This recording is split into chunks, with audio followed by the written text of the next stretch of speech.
ಇರ್ತಕ್ಕಂಥ ನಮ್ಮ ಜಿಲ್ಲೆಯ ಗೌರವಾಧ್ಯಕ್ಷರಾಗಿರ್ತಕ್ಕಂಥ ಗೋಪಾಲ್ ಅವರೇ, ಅದೇ ರೀತಿಯಾಗಿ ಶಿವರಾಮ್ ಪೂಜಾರಿ ಅವರು, ವ್ಯಕ್ತಿಯವರೇ, ಗ್ರಾಮಕ್ಕೆಲ್ಲ ಹಿರಿಯರು, ಈ ಇರ್ತಕ್ಕಂಥ ಎಲ್ಲ ನನ್ನ ಇವತ್ತು ಶಾಲೆ ದೀಕ್ಷೆ ಶಾಲಾ ವೈದ್ಯರ ಪದಾಧಿಕಾರಿಗಳೇ, ಗ್ರಾಮದ ಎಲ್ಲ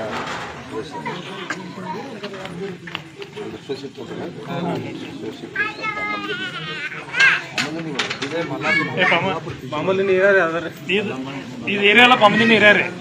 ಇವ್ರದೆಲ್ಲ ದಾಖಲೆಲ್ಲ ಇದಕ್ಕೆ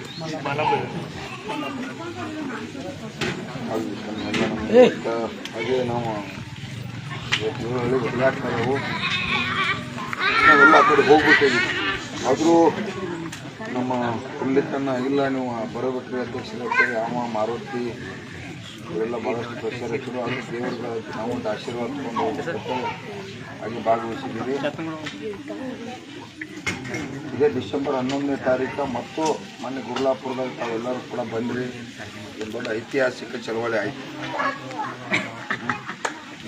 300 ರೂಪಾಯಿ ರೇಟ್ ಸಿಕ್ತ. ಹೆಂಗಪ್ಪ ಹುಡುಗರ್ರೆ ಗೊತ್ತಿಲ್ಲ, ಹುಡುಗರಿಗೆ ಗೊತ್ತಿಲ್ಲ ಕೇಳ್ತಾನ. 300 ರೂಪಾಯಿ ಲಾಭ ಆದದ್ರೆ ಗೊತ್ತಾಗಬೇಕು, ನುಕ್ಸಾನ ಆಗೋದು ಗೊತ್ತಾಗ್ಬಿಡ್ತಾರೆ.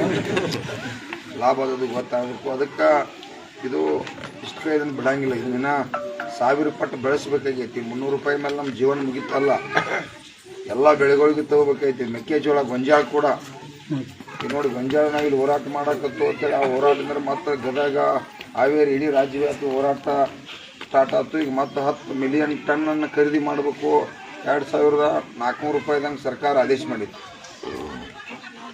ಅದು ಕೂಡ ಆ ಹೋರಾಟಗಾಗಿ ಎಲ್ಲರೂ ಜೋರಾಗಿ ಚಪ್ಪಾಳಿ ಬಾರ್ತೀವಿ. ಇನ್ನು 10 ಮಿಲಿಯನ್ ಟನ್ಗಿಂತ ಹೆಚ್ಚಿನ ಖರೀದಿಯನ್ನು ಸರ್ಕಾರ ಮಾಡಬೇಕು. ಇಷ್ಟ ಸಾಲುವುದಿಲ್ಲ. ಯಾಕಂದ್ರೆ ಮೆಕ್ಕೆಜೋಳ ಈ ಕಡೆ ಬೆಳಗಾವಿ, ಬಾಗಲಕೋಟೆ, ಬಿಜಾಪುರ, ಹಾವೇರಿ, ಕಡೆ ಗದಗ ಇವೆಲ್ಲ ಭಾಗದಾಗ 7 ಜಿಲ್ಲೆ ಒಳಗೆ ಹೈಯೆಸ್ಟ್ ಆಗಿ ಮೆಕ್ಕೆಜೋಳ ಬೆಳಿತಾರೋ. ಎಲ್ಲ ಬೆಳೆಗಳಿಗೂ ರೇಟ್ ಸಿಗಬೇಕಾಗಿತ್ತು. ಗುರ್ಲಾಪುರ ಒಂದು ಐತಿಹಾಸಿಕ ಚಳವಳಿ ಅಂದ್ರೆ ಇಡೀ ರಾಜ್ಯವ್ಯಾಪಿ ಜನಾಂದೋಲನ ಆಗತ್ತತಿ. ಸರ್ಕಾರ ಕೂಡ ತಕ್ಷಣ ಏನಾರು ಇವತ್ತು ರೈತರ ಬದಲು ಸಮಸ್ಯೆ ಎತ್ತಿದಪ್ಪ ಅನ್ಕೊಡ್ದ ಅದರ ಬದಲು ಗಂಭೀರವಾಗಿ ಚರ್ಚೆ ಮಾಡ್ತಕ್ಕಂಥ ಪರಿಸ್ಥಿತಿ ನಿರ್ಮಾಣ ಆಗಿರ್ತಕ್ಕಂಥದ್ದು ಹೋರಾಟದಿಂದಾಗೈತಿ. ಇದು ಇನ್ನು ಬಲಿಷ್ಠ ಆಗ್ಬೇಕು, ಇನ್ನು ಬೆಳಿಬೇಕಿದ್ ಭಾಳ. ಇನ್ನು ಕರೆಂಟ್ ನಾವು ಡಿಸೆಂಬರ್ 11ನೇ ತಾರೀಕು ಸುಮಾರು ಒಂದು 10 ಲಕ್ಷ ಜನ ಸೇರ್ಬೇಕಂತೇಳಿ ನಿರ್ಣಯ ಮಾಡಿದ್ವು. 10 ಲಕ್ಷ ಜನ ಮತ್ತೆ ಯಾರು ಕರ್ಕೊಂಬರವ್ರು? ನಾವು ಬಾಯಲ್ಲಿ ಹೇಳಿದ್ವು 10 ಲಕ್ಷ ಬರವ್ರು ಯಾರ? ನೀವೆಲ್ಲ ಬರ್ಬೇಕು. ಈಗ ಹೆಂಗ್ ಮಾರುತಿ ದೇವ್ರು ಜಾತ್ರೆ ಮಾಡತ್ತಿರ್ಲ, ಅವತ್ತು ಡಿಸೆಂಬರ್ 11 ತಾರೀಕು ನಮ್ದ ರೈತರ ಜಾತ್ರೆ ಐತಿಪ್ಪ. ಬೆಲೆ ನಿಗದಿ ಆಗೋದು, ಬೆಲೆ ರೇಟ್ ಹೆಚ್ಚಾಗೋದು ಅಂತೇಳಿ ನೀವ ಸ್ವಾಭಿಮಾನ್ಲೆ ಎಲ್ಲ ಹಳ್ಳಿ ಒಳಗ ಇವತ್ತು ನೀವು ಮಾತಾಡ್ಕೊಂಡು ನಿಮ್ಮ ಪವಣಿಯರ, ಬೀಗ್ರ, ಬಿಜ್ರ ಎಲ್ಲರೂ ಕರ್ಸತ್ತಿರಲ್ಲ ಈ ಜಾತ್ರೆಗೆ. ಆ ರೀತಿ ನಾವು ಡಿಸೆಂಬರ್ 11ನೇ ತಾರೀಕು ನಾವೆಲ್ಲರೂ ಒಗ್ಗಟ್ಟಾಗಿ ಬೆಳಗಾವಿ ಸುವರ್ಣಸೌಧ ಮುಂದೆ ಹೋಗೋನು. ಕರೆಂಟ್ 7 ತಾಸು 12 ತಾಸು ಮಾಡ್ಕೊನು. ಕಬ್ಬಿನ ಬೆಲೆನ 5000 ಟ್ಯಾಕ್ಸ್ ಹೋಗತಿ, ಅದ್ರೊಳಗೆ ನಾವು 1000 ಕೇಳೋನು. ಹೀಗೆ ಹಲವಾರು ರೈತರ ಜ್ವಲಂತ ಸಮಸ್ಯೆಗಳು ಐತಿ. ರೇಟ್ ಇವತ್ತ ಫಿಕ್ಸ್ ಆಗ್ಬೇಕಾಗೈತಿ. ಎಲ್ಲ ವಿಚಾರಗಳು ಕುರಿತ ಸರ್ಕಾರಕ್ಕೆ ಒತ್ತಾಯ ಮಾಡ್ಬೇಕಾಗೈತಿ. ರಾಜ್ಯದ ಮುಖ್ಯಮಂತ್ರಿಗೆ 50,000 ಕೋಟಿ ರೂಪಾಯಿ ಈ ಎಲ್ಲಾ ಬೆಳೆಗಳಿಗೂ ಖರೀದಿ ಮಾಡಾಕ ಪ್ಯಾಕೇಜ್ ತೆಗೆದಕ್ಕೆ ಹೇಳತ್ತೆ. ವರ್ಷಕ್ಕೆ 50,000 ಕೋಟಿ ರೂಪಾಯಿ ರೊಕ್ಕ ಇಟ್ಕೊಡು. ಸರ್ಕಾರ ಖರೀದಿ ಮಾಡೋದು, ಅವರ ಸರಬರಾಜು ಮಾಡೋದು. ಅದ್ರೊಳಗೆ ಎಷ್ಟು ಲಾಭ ಆಕೈತಿ, ನುಕ್ಸಾನ ಆಕೈತೋ ಇರ್ತೈತಿ, ಅವ್ರಿಗೆ ಇರ್ತೈತಿ. ಕೇಂದ್ರ ಸರ್ಕಾರ ಕೂಡ 50,000 ಕೋಟಿ ರೂಪಾಯಿ, ರಾಜ್ಯ ಸರ್ಕಾರ 50,000 ಕೋಟಿ, ಕೇಂದ್ರ ಸರ್ಕಾರ 50,000 ಕೋಟಿ ರೂಪಾಯಿ, 1 ಲಕ್ಷ ಕೋಟಿ ರೂಪಾಯಿ ಹಣ ತೆಗೆದಿಡ್ಬೇಕಂತೇಳಿ ಇವತ್ತು 2 ಸರ್ಕಾರಗಳಿಗೆ ಹೇಳಕ್ಕಾಗಿ ನಾವು ಡಿಸೆಂಬರ್ 11 ತಾರೀಕು ಹೋಗ್ಬೇಕು. ನೀವೆಲ್ಲರೂ ಬರ್ಬೇಕ. ಮನ್ಯಾಗ ತಾಯಿಯಂದಿರು ಬರ್ಬೇಕಿನ್ ಮುಂದ. ಈ ಜಾತ್ರೆಗೆ ನೀವು ಅಟ್ಟ ಹೋಗ್ತೀರಿನ? ಅಕ್ಕಗಳನ್ನ ಕರ್ಕೊಂಡು ಹೋಗ್ತಿರಲ್ಲ. ಇನ್ನು ಮುಂದೆ ಡಿಸೆಂಬರ್ 11 ತಾರೀಕು ಕೂಡ ಮನ್ಯಾಗ ಒಬ್ಬೊಬ್ರು ನಾವು ಅಕ್ಕಗಳನ್ನ ಕರ್ಕೊಂಡು ಒಂದು ದಿವಸ ಜಾತ್ರೆ ಹೋಗಿ ಬರ್ನೈತಿ. ಎಲ್ಲ ನೀವು ಖರ್ಚು ಮಾಡ್ತಿರಲ್ಲ, ಊಟ ಗೀಟ ವ್ಯವಸ್ಥೆ ಈಗಾಗಲೇ ಗುರ್ಲಾಪುರದಾಗ ಮಾಡಿದ್ರಿ. 4 ರೂಪಾಯಿ ಖರ್ಚು ಉಳ್ದಾವ, ಇನ್ನೂ 4 ರೂಪಾಯಿ ಇಂಟೆಕ್ಷನ್ ಉಳ್ದೈತಿ. 20-30 ಕ್ವಿಂಟಲ್ ಬಹುಶಃ ರೇಷನ್ ಉಳ್ದೈತಿ. ಮತ್ತು ಬೇಕಾದ್ರೆ ಮತ್ತೆ ಬಟ್ಟೆ ಹಾಕೊಂಡು ಮತ್ತೆ ಗೋಳೆ ಮಾಡೋನು ಕಾರ್ಯಕ್ರಮ ಇರ್ತೈತಿ. ಅದಕ್ಕೆ ತಾವೆಲ್ಲರೂ ನೀವೆಲ್ಲ ಗ್ರಾಮದಿಂದ ಪುಂಡಿತ್ ಅವರ ನೇತೃತ್ವ ನಮ್ಮ ಮಾರುತಿ ಸಿದ್ದರಾಮ ನೀವೆಲ್ಲರೂ ಕೂಡಿ ಒಕ್ಕಟ್ಟಾಗಿ ಇಲ್ಲೂ ಭಾಗದಾಗ ಒಂದು 10-20 ಕ್ರಿಶ್ಚಿಯರ್ಗಳು ಈ ಭಾಗದಾಗ ಅಷ್ಟೇ ಎಬ್ಸ್ಬೇಕು. ಮಂದಿ ಜಾತ್ರೆ ಇದ್ದಂಗೆ ಬರ್ಬೇಕದ. ಬಂದ್ರಪ್ಪ ಅಂದ್ರೆ ನಿಮ್ಮನ್ನ ಉದ್ಧಾರ ಮಾಡಕ್ಕಾಗಿ ನಾವು ರೈತ ಸಂಘದವ್ರ ಗಟ್ಟಿಯಾಗಿ ನಿಂತಿದ್ವಿ ಹೋರಾಟ ಮಾಡಕ್ಕೆ. ನೀವು ಬರಲಿಲ್ಲ ಅಂದ್ರೆ ಏನು ಸಿಗುದಿಲ್ಲ. ಮತ್ತ ಭಿಕ್ಷಾ ಅದನ್ನ ಎಲ್ಲಾ ರೈತರ ನೆನಪಿಟ್ಕೊಂಡ್ಬಿಡ್ರಿ. ನೀವು ಲಕ್ಷ ಸಂಖ್ಯೆ ಒಳಗೆ 10 ಲಕ್ಷ ಸಂಖ್ಯೆ ಒಳಗೆ ಬಂದಿರಪ್ಪ ಅಂತಂದ್ರ 224 ಮಂದಿ ನಿಮ್ದ ಫ್ಯೂಚರ್ ಸ್ಟಾರ್ಟ್ ಆದ. 20,000 ಕೋಟಿ ರೂಪಾಯಿ ಇಡೀ ರೈತರಿಗೆ ಲಾಭ ಆಗ್ತಕ್ಕಂಥದಕ್ಕ ಇಲ್ಲಿ ಚಳಿಗಾಲ ಅಧಿವೇಶನದಾಗ ಬಂದದಕ್ಕೆ ನಾವು ಉಪಯೋಗ ಆಗ್ಬೇಕು ಈ ಭಾಗದ ರೈತರಿಗೆ ಅಂತೇಳಿ ನಮ್ಮ ತಲೆಯಾಗೈತಿ.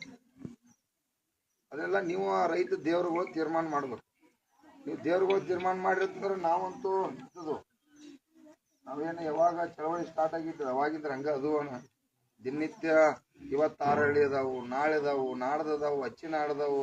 ನಾವು 11 ತಾರೀಕು ಮಠ ಮಾಡೋರು, ಮತ್ತೆ 11 ತಾರೀಕು ಮುಗಿದ್ರು ಹಂಗ ಸಂಘಟನೆ ಮಾಡೋರನೇ ಇದೆ. ಸಮುದ್ರ ಇದ್ದಂಗ 1 ಕೋಟಿ ಗಂಟ್ಲೆ ಮಂದಿ ಒಕ್ಕಟ್ಟಾಗೋರ್ಗು ಮಾಡೋದನ್ನ. ಯಾಕಂದ್ರೆ 2 ಸರ್ಕಾರಗಳು ಮೋಸ ಮಾಡತ್ತಾವ, ಕೇಂದ್ರ ಸರ್ಕಾರ, ರಾಜ್ಯ ಸರ್ಕಾರ. ಇವೆರಡು ಸರ್ಕಾರಗಳನ್ನ ರಿಪೇರಿ ಮಾಡ್ತಕ್ಕಂಥ ಕೆಲಸ ಇವತ್ತ ನಾವು ನೀವು ಕೂಡಿ ಮಾಡ್ಬೇಕು. ನೀವು ಒಬ್ಬರಿಂದ ಸಾಲುದಿಲ್ಲ. ನಾನು ಪಕ್ಷಕ್ಕೆ ಓಟ್ ಹಾಕಿನ, ನಾನು BJPಗೆ ಹಾಕಿನು, ಕಾಂಗ್ರೆಸ್ಗೂ ಹಾಕಿನು, JDSಗೂ ಹಾಕಿನು. ನೀವೇನು ಒಬ್ಬ ಓಟ್ ಹಾಕಿರಿ? ನೀವು ಒಂದೇ ಓಟ್ ಹಾಕಿರಿ. ಆಯ್ತು, ಓಟ್ ಹಾಕಿದ್ದು ಮುಗಿತ್ತು. ಮುಂದಿನ ಭವಿಷ್ಯ ಹಂಗ, ನಮ್ಮ ಮಕ್ಕಳ ಭವಿಷ್ಯ ಹಂಗ, ನಮ್ಮ ತಾಯಿ ತಂದಿನ ಹೆಂಗ್ ಜೋಪಾನ ಮಾಡ್ಬೇಕು. ಬೆಳೆ ಆತು, ಬೀಜ ಹಾಕಾತು, ಬೆಳೆದಕ್ಕೆ ರೇಟ್ ಇಲ್ಲ. ರೇಟ್ ಯಾರು ಕೊಡವ್ರ? ಅವ್ರಂತೂ ಕೊಡುದಿಲ್ಲ. ನಾವು ನಮ್ಮ ಹಕ್ಕನ್ನ ಪಡ್ಕೋಬೇಕಾಗಿತ್ತಪ್ಪ ಅಂತಂದ್ರ ನೀವೆಲ್ಲ ಒಕ್ಕಟ್ಟಾಗ್ಬೇಕು. ಒಕ್ಕಟ್ಟಾಗಿ ಹೆಗಲ ಮೇಲೆ ಎಲ್ಲಾರು ಒಂದೊಂದು ಶಾಲ್ ತಗೋದು. ಹಿರಿಯರ ಹೆಗಲ ಮೇಲೆ ಕಡ್ಡಾಯವಾಗಿ ಎಲ್ಲಾರು ಒಂದೊಂದು ಶಾಲ್ ಹಾಕೋರಿ. ಈಗ ಯಾವ್ದಾರ ಒಂದು ನೀವು ಶಾಲ್ ಹಾಕ್ಲಿಲ್ಲ, ಅಸಹ್ಯ ಹಾಕೈತಿ ಅಂತಂದ್ರ ಬದುಕೆಲ್ಲ ಅಸಹ್ಯ ಹಾಕೈತಿ. ನೋಡ್ರಿ ಏನ್ ಮಾಡವ್ರ, ಇದನ್ನ ಹಾಕಿದ್ರಿ 300 ರೂಪಾಯಿ ಇಸು ಹಿಡಿತದ. ಇಲ್ಲಿವರೆಗೆ ನೀವು ಸಾಲ ವಸೂಲಾತಿ ಆಗಿಲ್ಲ, ಸಾಲ ಮನ್ನಾ ಆಗತ್ತಾವು, ವಿದ್ಯುತ್ ಇಟ್ಟು ಉಚಿತವಾಗಿ ಸಿಗತೈತಿ. ರೈತರ ಪರವಾಗಿ ಏನಾರ ಒಂದಿಟ್ಟು ಚರ್ಚೆ ನಡೆದೈತಿ ಅಂದ್ರ ಈ ಹಸಿರು ಸಾಲದಿಂದ ನಿಮ್ಗೆ ಬೆಲೆ ಐತಿಲ್ಲ ಅಂದ್ರೆ ಒಟ್ಟ ಬೆಲೆ ಇಲ್ಲ. ಅದಕ್ಕಾಗಿ ದಯವಿಟ್ಟ ನೀವೆಲ್ಲ ಒಕ್ಕಟ್ಟಾಗಿ ಡಿಸೆಂಬರ್ 11ನೇ ತಾರೀಕು ತಾವೆಲ್ಲ ಲಕ್ಷ ಗಂಟೆ ಸಂಖ್ಯೆ ಒಳಗೆ ತಾವೆಲ್ಲ ಭಾಗವಹಿಸ್ಬೇಕಂತೇಳಿ ತಮ್ಮಲ್ಲೆಲ್ಲ ಕೂಡ ವಿನಂತಿ ಮಾಡ್ಕೋತಾ, ತಮಗೂ ಕೂಡ ಮಾರುತೇಶ್ವರ ಹನುಮಪ್ಪ ಹೆಚ್ಚಿನ ನಿಮಗ ಧೈರ್ಯವನ್ನು ಕೊಡ್ಲಿ, ಎಲ್ಲರಿಗೂ ಒಳ್ಳೆ ಬೆಳಿ ಬರ್ಲಿ, ಯಾವುದೇ ರೀತಿ ರೈತರನ್ನ ಸುಖವಾಗಿಡ್ಲಿ ಅಂತೇಳಿ ಹನುಮಪ್ಪನಲ್ಲಿ ಬೇಡ್ಕೋತಾ ನಮ್ಮನ್ನೆಲ್ಲ ಕರೆಸಲಿ ಮಾತಾಡ್ಲಿಕ್ಕೆ. ಯಾಕಂದ್ರೆ ನಮ್ಮ ಮುಂದೆ ಮತ್ತ ಕಾಲ ಅವಕಾಶ ಐತಿ. ನಾನು ದಯವಿಟ್ಟು ನಾವು ಹೋಗ್ಬೇಕಾಗಿದೆ. ಯಾಕಂದ್ರೆ